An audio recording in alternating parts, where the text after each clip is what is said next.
Hi all. Let's talk about Frederick Thrasher's book, The Gang, a study of 1,313 gangs in Chicago, which was first published back in 1927. But first, you're probably wondering why I've made you read something that was written almost 100 years ago. Well, here's why. You see, in the half century or so before Thrasher's book came out, that same period during which most of our natural and social sciences began to congeal into formal academic institutions for the first time, the most commonly held theories explaining criminal behavior or social deviance of any kind pointed to an individual's genetic propensities as a cause. In short, most scholars at the time believed that if you were committing crimes as an adult, it was probably because you were born with some type of criminal instinct, like it was literally a genetic trait. Now, faux scientists, like the Italian criminologist Cesare Lombroso, who first published his wildly popular book L'uomo delinquente in 1876, went so far as to argue that you could actually identify a natural-born criminal simply by measuring the size and the shape of various parts of his head, like his ears, his lips, his chin, and the forehead. Mysteriously, Lombroso's identifiably criminal head types looked a lot like the heads of gypsies and Jews and Slavs and Sicilians. I wonder why. And after the first edition of his book became popular in the United States, the following editions mysteriously found that criminal heads often resembled those of Irishmen and Poles and, of course, just about anyone of African descent. In other words, Lombroso formally ushered in what we call scientific racism to the emerging field of criminology, which would continue on such a track for several decades to come. Indeed, well into the early 20th century, criminologists, anthropologists, and sociologists continued to defend theories that blamed an individual's genetic inheritance for their behavior. And this genetic inheritance was obviously typically assumed to be a gift or a curse of one's race. Now, it was Thrasher in his book, The Gang, that finally broke with that rather unfortunate tradition once and for all. How? Well, to all the race scientists and eugenicists out there, he said, "Hey, stupids, anybody can be a criminal. You don't gotta be a black or a Jew or one of them leprechaun types. You just gotta be growed up in the right neighborhood." In other words, for Thrasher, and for the vast majority of social scientists since his time, the key to understanding crime and violence was to be found not in the genetic makeup of individuals, but in their environment. Now, to understand how gangs specifically are a product of environment rather than some type of criminal instinct, Thrasher introduced two mega important concepts that, when taken together, they try to explain the rise of urban street gangs in the early and middle industrial era, both of which are still key to understanding important aspects of gangs and gang violence today in the post-industrial era. Now, the first of these mega important concepts is the interstice, which is really just an esoteric word meaning the space between two other things. It's like a transitional space or moment between a before and an after, if you will. For example, adolescence is the interstice between childhood and adulthood, a time when things are in such rapid transition that one experiences a particularly intense vulnerability to the forces of change.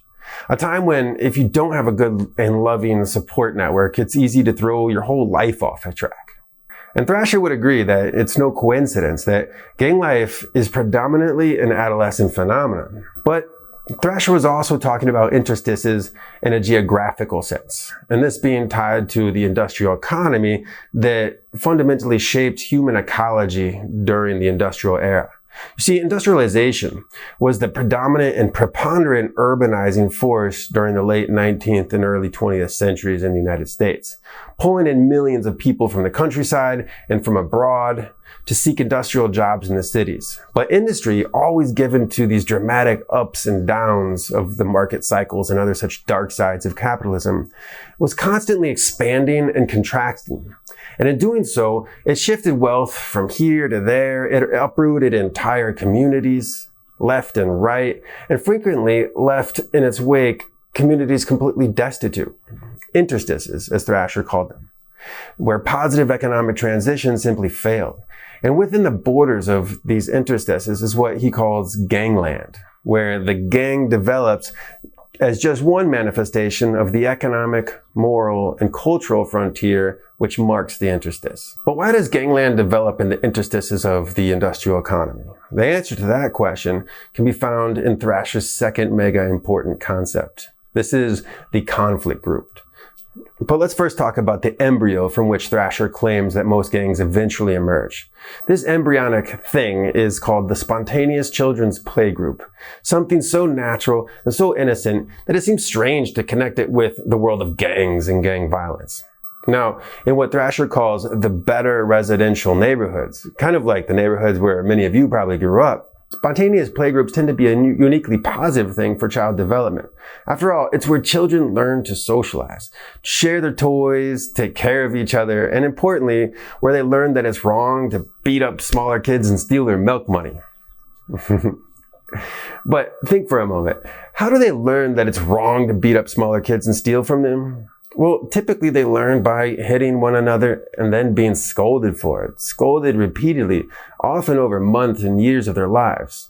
And who is doing this consistent and this wholesome scolding? Well, typically their moms and their dads and their uncles and their teachers and their priests. And you see, in these better residential neighborhoods, there always seems to be some responsible adult around to direct and correct the behavior of small children. Well, usually always. But in the interstices, well, mom works 2 jobs just to pay the rent. Dad's been drunk and unemployed since 1921. And the teachers at school, well, they treat your children like they're too dirty to be citizens or something. And you just don't trust the police because, well, he's an Irishman. So then, what happens to your spontaneous playgroup in these interstices? Naturally, it's still where kids are going to get socialized, where they learn to behave. But because the social institutions in the interstices can be so fragile, and the economic resources to seek help are so minimal, well, they learn to behave with substantially less adult supervision. And so you get something like a Lord of the Flies scenario, where the big kids beat up the small kids, and they steal their milk money. But then the small kids team up together to defend themselves against the big kids. And pretty soon, this intergroup conflict begins to generate a sense of collective identity for the members of each group, one that is usually associated with the street or block you grew up on. Now, some of you know this firsthand. The more you fight alongside your friends, the more you start to resemble a brotherhood or a sisterhood of sorts. And so you start identifying together with certain names and symbols, like a soccer team or a football team, that set you apart from the other groups. Now, since you're still just kids, you invent names for yourselves that, to an adult, may sound funny. Names like the Twigglies, the Torpedoes, or the Buckets of Blood. But that doesn't matter, because you've already begun a very important transition from the spontaneous playgroup to what Thrasher calls the conflict group. Now, at this point, the sense of unity and camaraderie you feel among your mates is dependent on perpetual conflict. For conflict is what bonds you together. And so you start looking for conflict day in and day out, in one way or another. You keep fighting with the group from the block next down, of course, but soon you also get a little bit more ambitious, and so you start stealing oranges and cigarettes from the vendor down the street. Or you smash the windows of the local pawn shop because the owner is Polish. Or you beat up an old homeless man just because you can. Now, pretty soon you've stoked the ire of some important locals, however, and they report you to the police. Now, the police, they're on your trail. And when they catch you, they're going to beat you up. And then they're going to throw you into juvie. And then, importantly, they're going to identify you and your friends in their registries, get this, as members of a local gang. And so it is, finally, in the interstices of industrial expansion and contraction, unsupervised children's playgroups evolve into these full-blown conflict groups that excite the attention and the opposition of societal institutions like the police, who then deal the final blow against the child's innocence by criminalizing its behavior. And in doing so, deepening even further that outlaw collective identity of the conflict group, which is now called the gang. But wait. Why is the gang in Thrasher's time, what with names like the So-Sos and the Bad Eyes and the Wailing Shebas, why do they seem so cute and benign compared to the big scary gangs of today, like the Bloods, the Crips, MS-13, the Latin Kings, and the Gangster Disciples?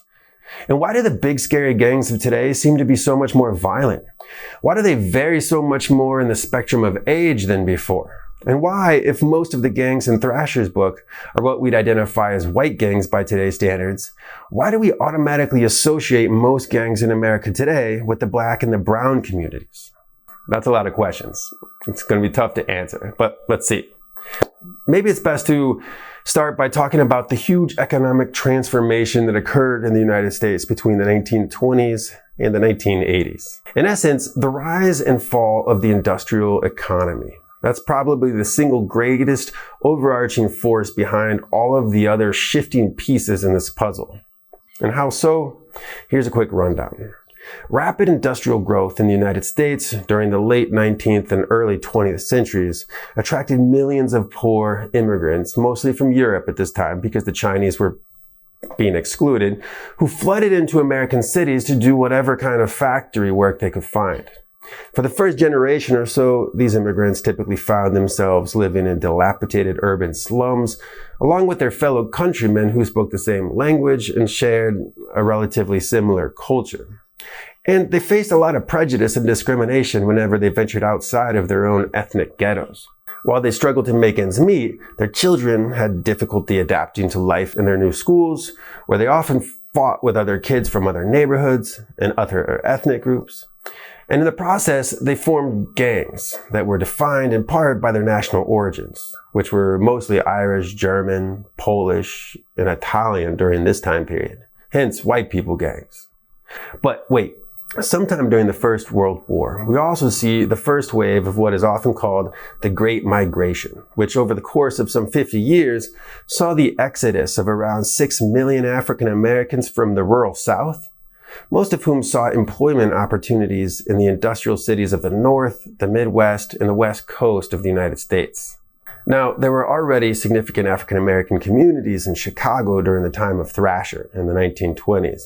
And considering that the various white gangs of the time often made it a point to attack black people whenever they could, we can assume that black youth certainly did form their own gangs and conflict groups to defend themselves, if for nothing else.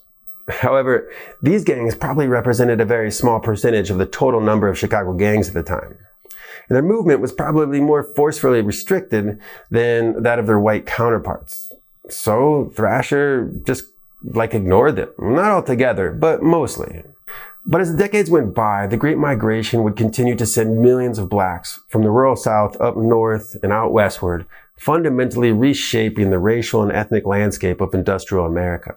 Meanwhile, World War II happened, which, as you know, is kind of a big deal. Well, what do I shoot at? The Nazis, dumb fuck! What? First, it secured America's place as the industrial powerhouse of the world, which meant that the factory work was now both abundant and lucrative. Second, the post-war era ushered in two major policy programs responsible for creating America's cultural infrastructure as we know it today. First, the GI Bill, which put millions of war veterans into college and made them eligible for home loans. This led to a huge boom in the professional middle class. And second, a big federal housing initiative that would help fund the development of suburban neighborhoods across the country. And this caused a mass migration of people from the decrepit interstices of urban America out to the sprawling green expanses of Leave It to Beaverland.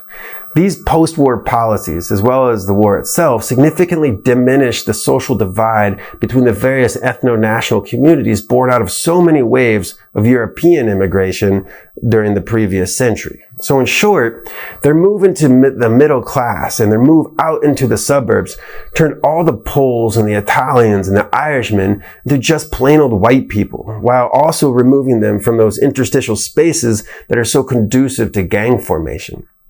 Because now there was money and there was good schools and good jobs and nice parks and wholesome football teams. You get the idea. The problem was that few of the benefits of this great transformation were extended to America's black and brown populations. Blacks in particular were systematically denied benefits from the GI Bill, even when they had served in combat roles during the war. More problematic still, the vast majority of suburban developments during the early post-war era formally prohibited the sale of homes to black families, while the Federal Housing Administration used what is known as redlining to deny home insurance to anyone living in areas populated by black or other so-called high-risk persons and families. And the result of all of this, well, for the most part, industry followed the white people out to the suburbs, while those blacks who had moved up from the South during the Great Migration had little choice but to hunker down inside the inner cities where high-paying factory jobs were fast disappearing.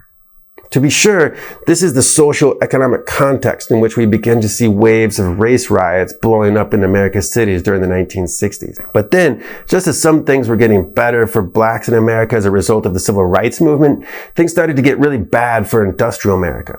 By the 1970s, the post-war industrial honeymoon in the United States was over, and in 1980, the new Republican President Ronald Reagan formally rung its death knell.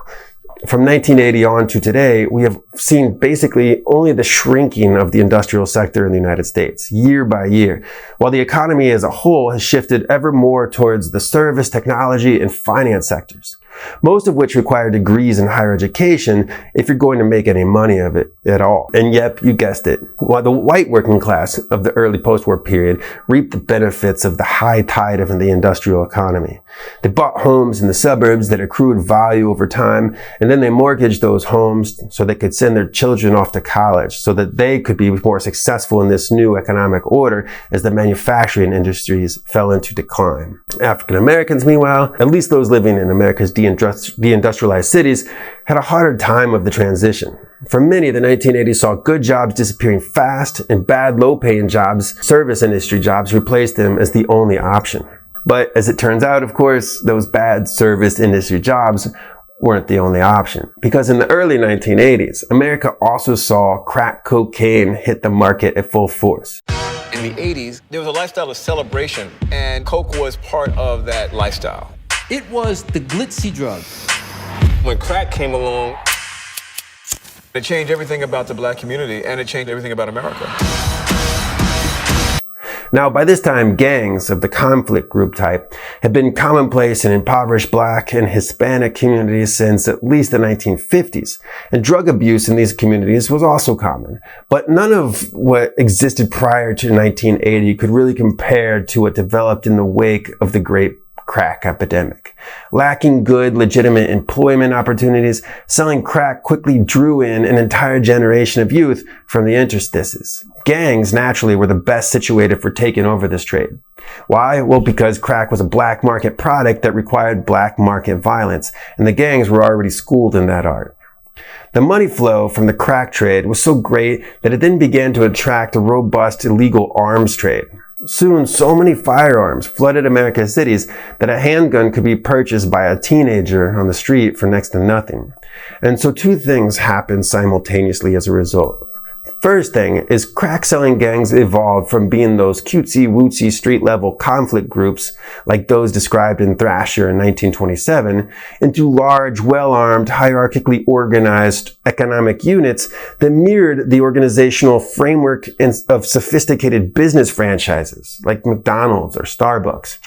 But the second thing that happened, which is kind of like the same thing as the first thing, but with a caveat, is that while crack-selling gangs became extremely well armed and their overall structure became more sophisticated, their rank and file, those younger members, the vast majority of them, they were still in essence the same old conflict group from before, except now they carried Glocks, Uzis, and the occasional AK instead of just sticks and knives.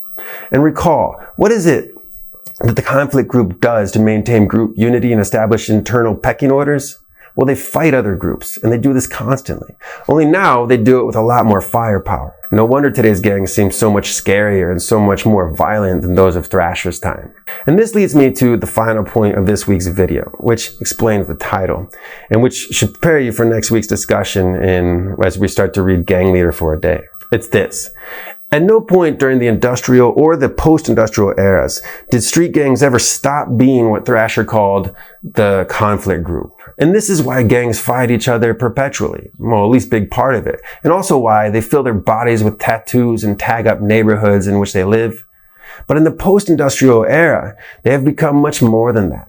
They're also sophisticated economic enterprises in their own right, whose managers have a clear interest in minimizing violence across the board, because violence is almost always bad for business.